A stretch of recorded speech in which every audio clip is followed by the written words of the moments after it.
Chapter 1. It is a truth universally acknowledged, that a single man in possession of a good fortune, must be in want of a wife.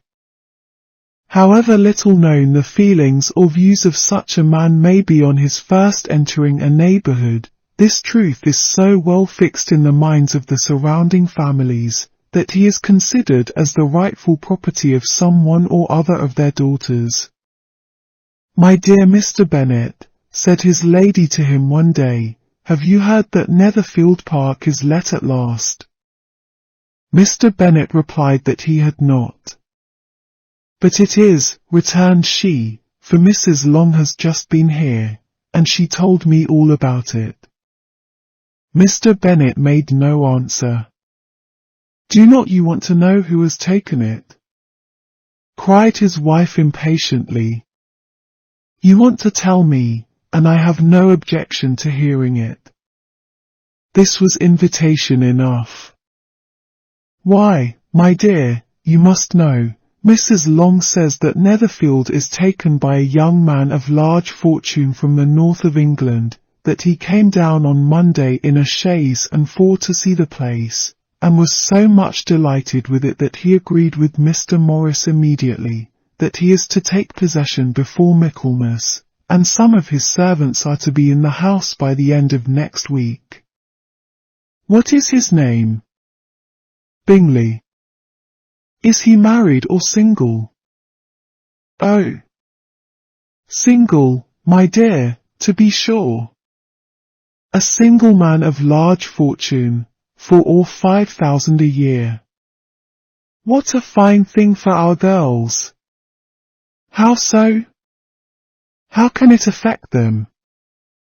My dear Mr. Bennet, replied his wife, how can you be so tiresome? You must know that I am thinking of his marrying one of them. Is that his design in settling here? Design? Nonsense, how can you talk so? But it is very likely that he may fall in love with one of them, and therefore you must visit him as soon as he comes. I see no occasion for that. You and the girls may go, or you may send them by themselves, which perhaps will be still better, for as you are as handsome as any of them, Mr. Bingley might like you the best of the party. My dear, you flatter me. I certainly have had my share of beauty, but I do not pretend to be anything extraordinary now. When a woman has 5 grown-up daughters, she ought to give over thinking of her own beauty. In such cases, a woman has not often much beauty to think of. But, my dear, you must indeed go and see Mr. Bingley when he comes into the neighbourhood. It is more than I engage for, I assure you. But consider your daughters. Only think what an establishment it would be for one of them.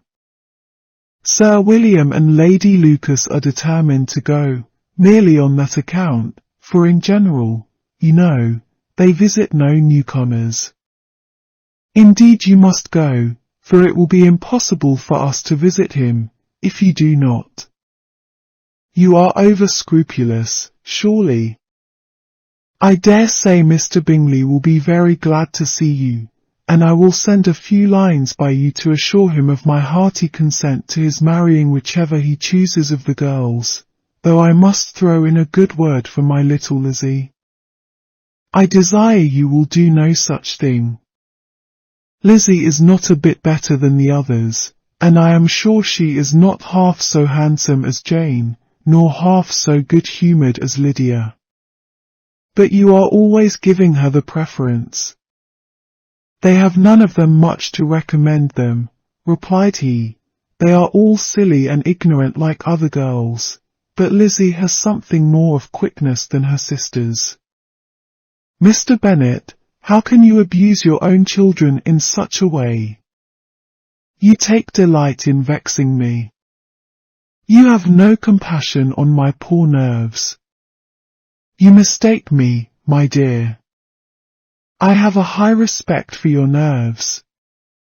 They are my old friends. I have heard you mention them with consideration these 20 years at least. Ah, you do not know what I suffer. But I hope you will get over it, and live to see many young men of 4,000 a year come into the neighbourhood. It will be no use to us, if 20 such should come, since you will not visit them. Depend upon it, my dear, that when there are 20, I will visit them all. Mr. Bennet was so odd a mixture of quick parts, sarcastic humour, reserve, and caprice, that the experience of 23 years had been insufficient to make his wife understand his character. Her mind was less difficult to develop. She was a woman of mean understanding, little information, and uncertain temper. When she was discontented, she fancied herself nervous. The business of her life was to get her daughters married, its solace was visiting and news.